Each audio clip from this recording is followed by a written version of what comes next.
दिंडोरी लोकसभा मतदारसंघ भाजपचा पाय खोलात, राष्ट्रवादीच्या बगरेंना माकपचे लाखमताचे गिफ्ट। नमस्कार मित्रांनो, आपण चॅनलवर नवीन आला असाल तर कृपया चॅनलला सबस्क्राइब करण्यास नम्र विनंती आहे। चला तर बघू नवीन काय विशेष। दिंडोरी लोकसभा मतदारसंघात मार्क्सवादी कम्युनिस्ट पक्षाने आज आपला प्रचार थांबवला।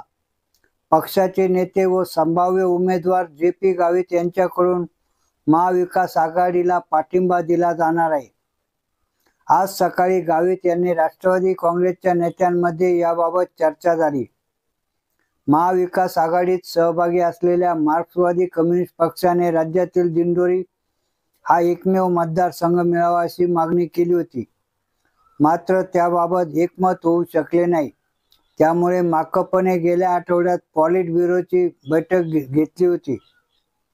त्यात या मतदारसंघातून माजी आमदार जे.पी. गावित उमेदवारी करतील असे ठरले होते।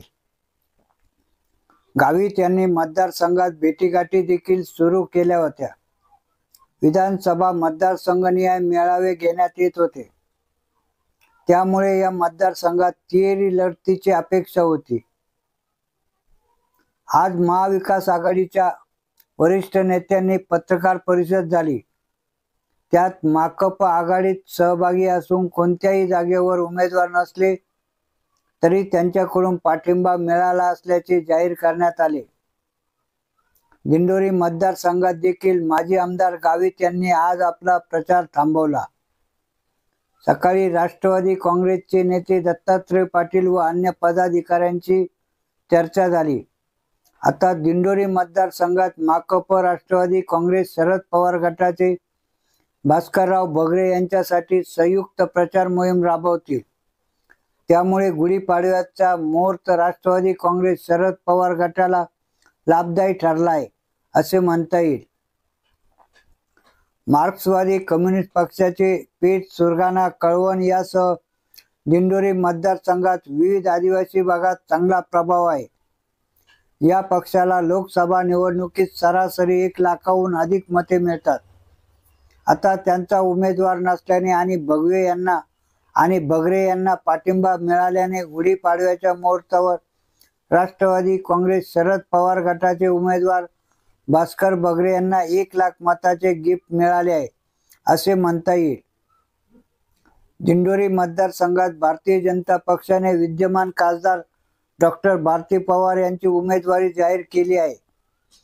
भाजपकडून माजी खासदार हरिश्चंद्र चव्हाण नाराज असल्याने अपक्ष उमेदवारी करण्याची शक्यता आहे। त्यामुळे भाजपच्या उमेदवारांची डोकेदुखी वाढली आहे। त्यातच माकपने माघार घेऊन राष्ट्रवादी काँग्रेस शरद पवार गटाला मार्ग मोकळा करून दिला आहे। त्यामुळे राजकीय दृष्ट्या भाजपचा पाय खोलात अशी स्थिती आहे। दिंडोरी लोकसभा मतदारसंघात आता भाजपच्या डॉक्टर पवार आणि महाविकास आघाडीचे बगरे यांच्यात सरळ लढत होईल। त्यामुळे ही निवडणूक आता चुरशीची होण्याची शक्यता आहे। अशीच नवनवीन माहिती मिळवण्याकामी कृपया आपल्या चॅनलला सबस्क्राइब करावे ही नम्र विनंती। धन्यवाद।